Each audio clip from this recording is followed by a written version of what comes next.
শুভ মহাসপ্তমী সকলকে। আশা করি সবাই খুব ভালো আছো।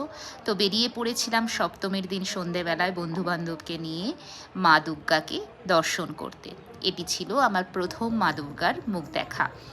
তো বর্ষা অ্যাসোসিয়েশন এইচএসআর এক্সটেনশন হার্লুর এটা ছিল, এবং যেমন প্রতিমা তেমন ছিল পুজো প্যান্ডেল।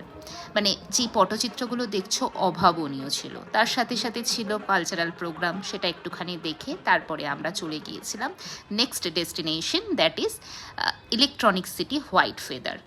যেমন লাইটিং তেমন মা দুর্গার মুখটা, প্রত্যেকটা কিছুই যেন সুন্দর ছিল হোয়াইট ফেদারে, এবং কালচারাল প্রোগ্রামও চলছিল সেখানে।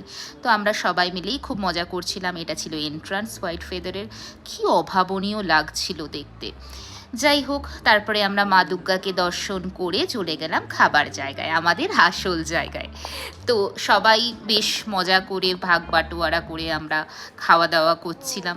যদিও আমি আর আধভিকা ছিলাম আজকে ভেজ, আর বাকি সবাই ছিল ননভেজ।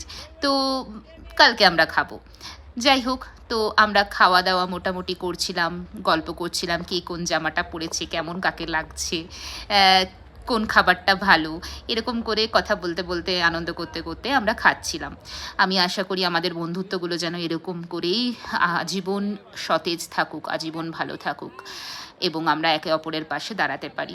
দেখো রসগোল্লা খাচ্ছি, এটা দেখলে আমার বাবা মা যে কী খুশি হবে, নলেনগুড়ের রসগোল্লা। তো যাই হোক, তারপরে জয় আর শুভম চেপেছিল একটা রাইডে।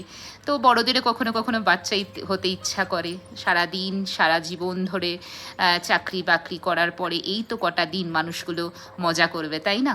তো যাই হোক, এইভাবেই যেন আমরা সবাই মিলে থাকতে পারি খুব আনন্দে।